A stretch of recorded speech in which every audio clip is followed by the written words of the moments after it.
What's up, everyone? I'm back again after another very long break, but I've moved to another country for my university studies, so I have been buried in maths and mechanics and whatnot, but today I'm here again to show you how you can create a Rammstein Guitar Tone using only free VST plugins in your DAW.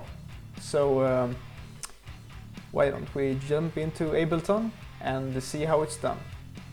So here we are in an Ableton live session, and you can see I have a double tracked guitar, hard panned right and left, and I actually have two slightly different Rammstein presets, one for the right and one for the left channel. The only thing I do in processing for this guitar track is the standard high pass low pass, which you really should do if you're using digital or modeling amp software, because they tend to create some high and low end frequencies that would just not exist in a real amp.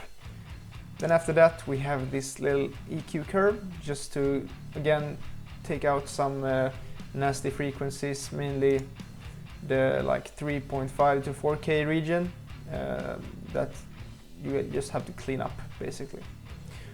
Okay, so for the first Rammstein preset we have just to start off with a noise gate with a threshold to -40 dB, just to take out some of that nasty noise and keep the staccato a bit more tight.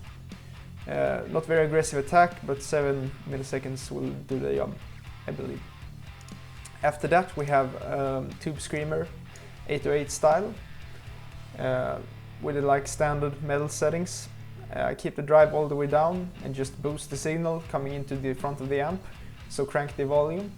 Then again, tone control you can use to adjust how much low end you will take out of the sound. The more you crank it, the more tight low end you will get.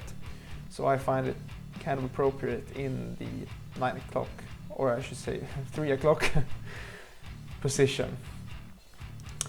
After that we have the amp. So for this first one I'm using the Crow 8505 amp simulation, which simulates a PV6505 amp. And it's quite a high gain amp, so I find that you don't have to go above 11 or 12 o'clock on the gain stage. Really I find that the perfect amount of gain is when it's just starting to really saturate and bloom, so you still have the clarity and a bit of dynamics left in the sound. For the EQ section I'm boosting a bit of low end to about 2 o'clock, just to get that classic juicy Rammstein tone. I'm also scooping out a bit of the mids to about 10 o'clock. And the sweep knob on this amp, I'm not really sure how much it affects the tone, but you can always play around with it until you find something that suits your taste. For me, I find it appropriate in the 2 o'clock position. And for the high end I boost it a bit to 2 o'clock, just to really emphasize that high end aggression that you would get from your classic Rammstein guitar tone. And then I leave the power amp and volume knobs unchanged. After that, my favorite little trick, if you want to get a really juicy metal guitar tone, is to use a power amp simulation. This one is the TPA1 from Ignite amps. And as you can see on the front, you have depth, presence and volume knobs. I tend to leave them a bit flat, but on this one I find that since we already boosted the low end a bit, you can always dial back the depth section with the depth knob just a tad. Moving on to the back, you have the oversampling, and if you don't already know it, if you have a powerful PC, crank it all the way up, because it acts it's mainly the resolution of your audio, if you will. So for this one I push the bias all the way to the hardest it can be, dial back the sag just to about like 9 o'clock, and keep the tubes at 6L6, but you can always choose EL34s or KT88s.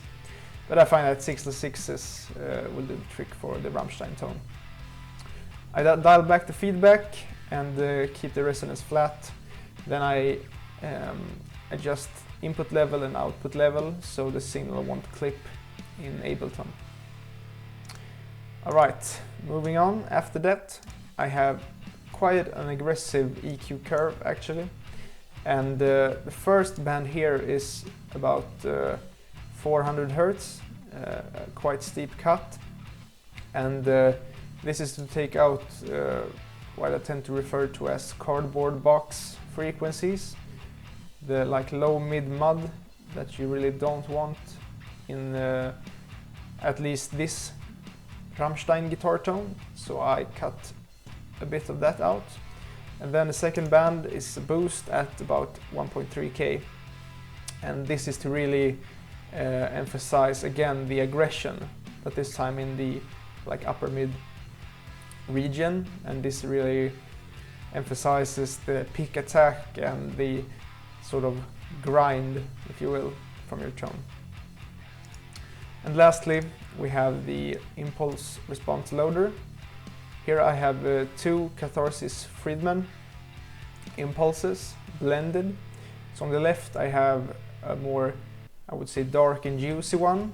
So this is to handle a bit more of the low end, and the other one is a more high-end focused impulse response. So try them out and blend to taste.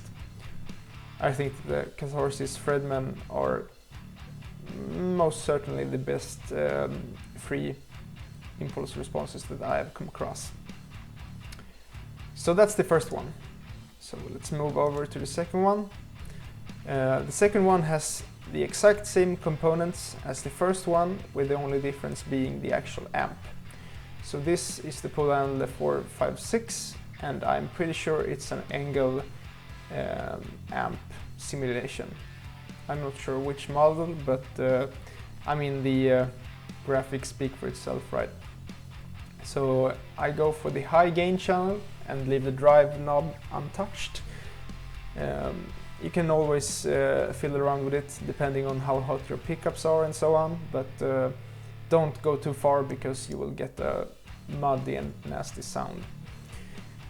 This amp is more bass heavy than the 6505 style amp we talked about in the first preset, so you don't have to boost it as much. You can actually dial it back a bit to like 11:30 o'clock. And I also just take out a bit of the mids to about the same position as the bass. But then again, treble boosted just a bit this time to about 1 o'clock, and also again to emphasize that high-end aggression. Keep the contour knob untouched, and then I use the focus knob here, which I think acts like sort of like a loudness knob you find on old power amplifiers and sound systems. So it's like a bit of a mid scoop, but it really just emphasizes the low and high end, so you get a fat, juicy sound. Then you can adjust your volume so it fits with your signal hotness, and keep the quality at high if you can. So that's really it. Let's see what it sounds like.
Thank you so much for watching. If you have any suggestions for an upcoming video, please type it down in the comment section.